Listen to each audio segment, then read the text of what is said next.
Hello! Welcome to day 6 of our Cebu trip. Happy birthday to you. And since today is Kuya Dranreb's 12th birthday, we are going to celebrate in Bantayan Island. Happy birthday, Kuya. Oh, kiss na kay Kuya. Happy birthday, Kuya. We tried our best to wake up early, pero hindi talaga kinaya sa sobrang pagod from yesterday's travel. So, nagising kami mga 6 na and nakaalis ng mga 7. We had a quick breakfast at McDonald's para diretso na sa long drive. Tara, biyahe na tayo.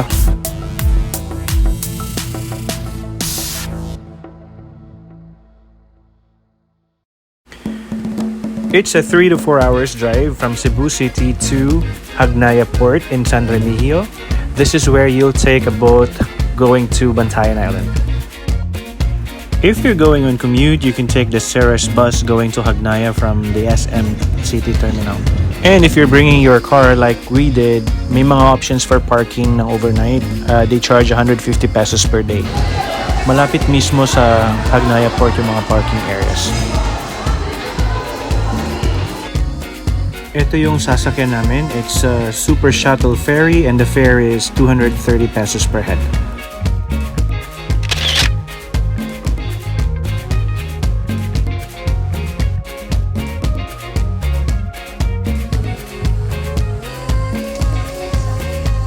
The boat ride takes an hour and 30 minutes, so we took advantage of the chance to take pictures sa the bus.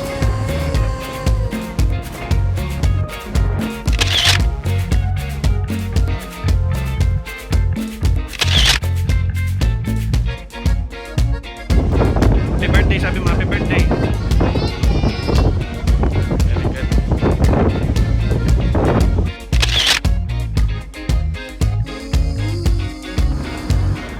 So before you go to Bantayan Island, please make sure you have a confirmed hotel reservation. Your hotel will provide you with a QR code which you will use as your ticket to enter the island.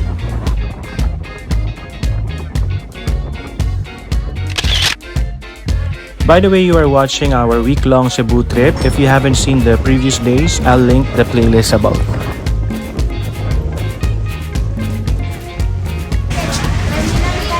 Welcome to Bantayan, Reb.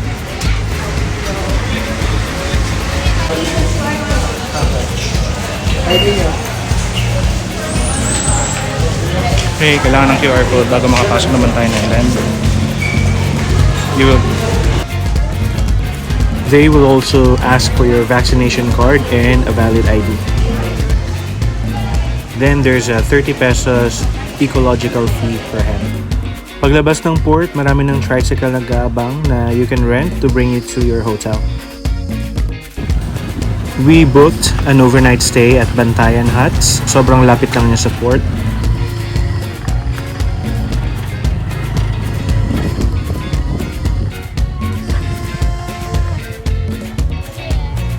We're here at Bantayan Huts in Bantayan Island.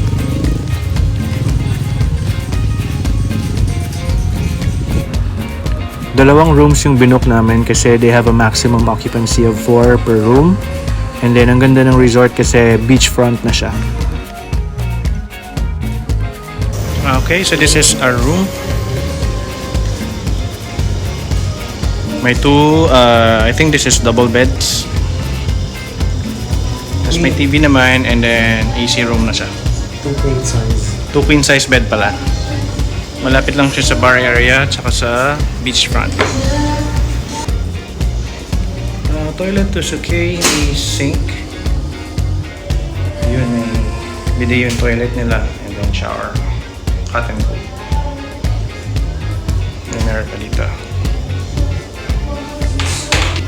Okay na. For overnight.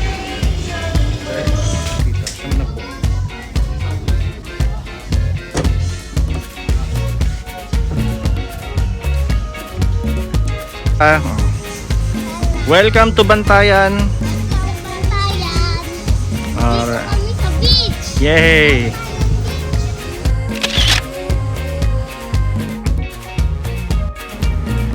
Tinulungan kami ni Sir maghanap ng motorbike to rent.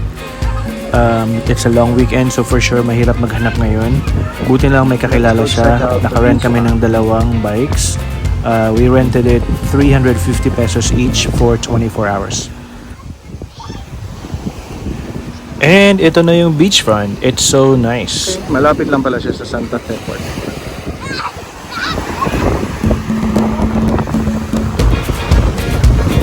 Nice. Sarap mag-swimming.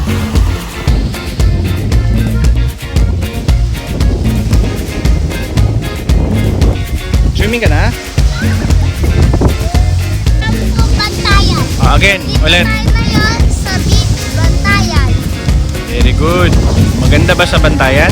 Yeah. Okay. Swimming kami ngayon. Bago mag-swimming, kakain lang muna.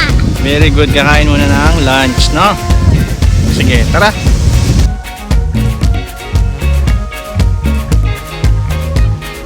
Ito na si Kuya naghatid ng motorbikes na nirentahan namin. So nag-rent kaming dalawang motor. Since it's a weekend, medyo nagtaas na ng price. It usually is 300 per motor for 24 hours. But na charge lang sila ng extra 50. So it's 350 for 24 hours. Ang kasama yung mga bata. Dito kami dumiretso sa MJ Square kasi dito maraming options for food. Isabit mo lang doon.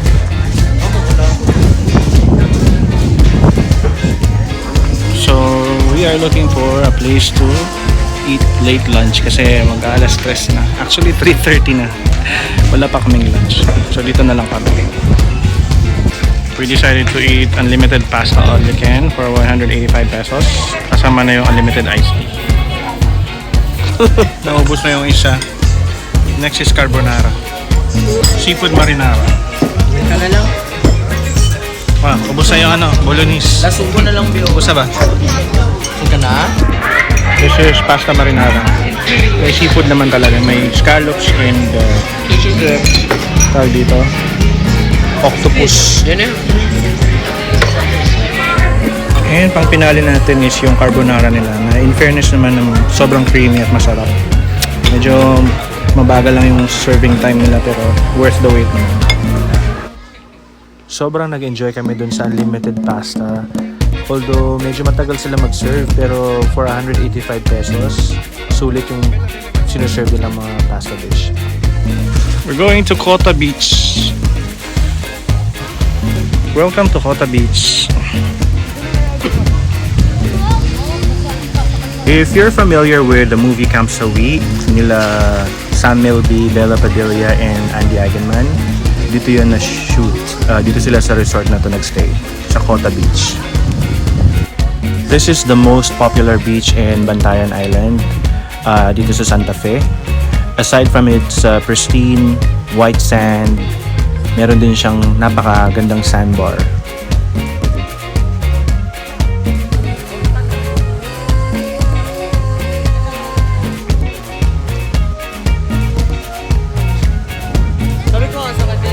Thursday pa ngayon, so hindi pa ganun kadami yung tao. Pero we are expecting na dadami yung tourists kasi it's a long weekend.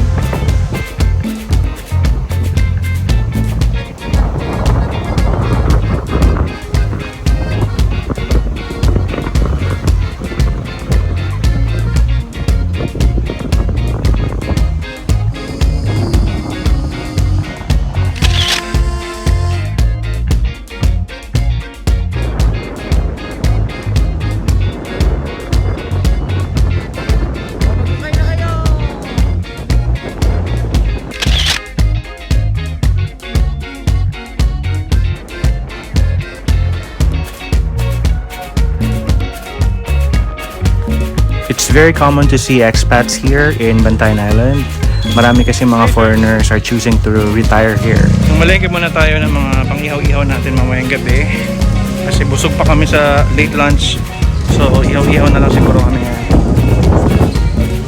natin. Ano meron na ito? So bumili kami ng 2 bangus at 2 malaking puset na pang-ihaw for tonight.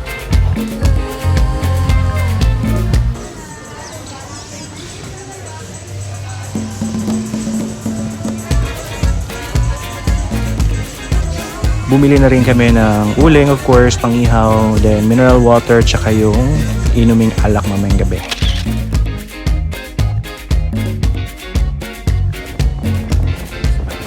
We are back at the resort and it's past 6 p.m. Pakita ko lang sa inyo yung shoreline sa gabi. If you're new to my channel, please don't forget to subscribe, hit like, and turn on the notification bell for more amazing videos.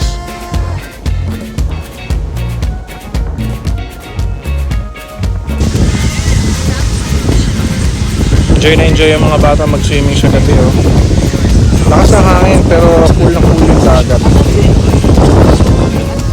So nag-ihaw kami ng pusit, dalawa, and then may bangos din dito. Tapos papalaman na lang ng kamatis, sibuyas. Yan.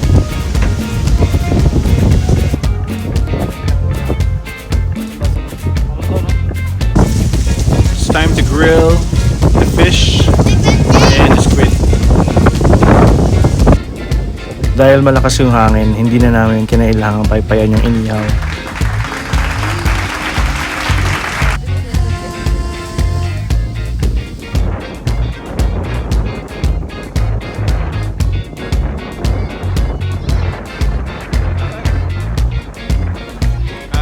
Merong Goldilocks dito malapit sa market. So nakabili kami ng cake para kay Kuya Danreb.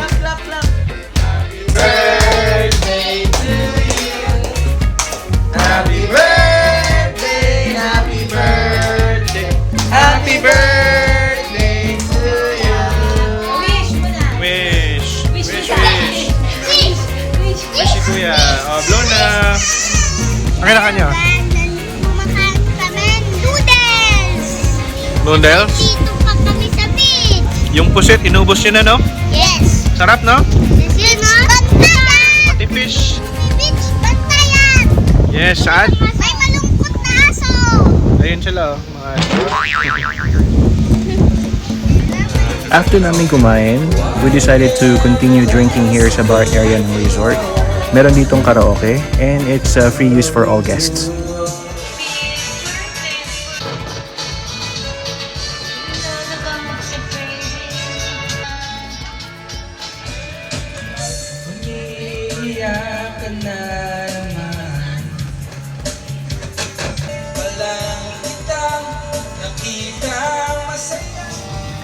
Late na kami natapos, mga 2 a.m.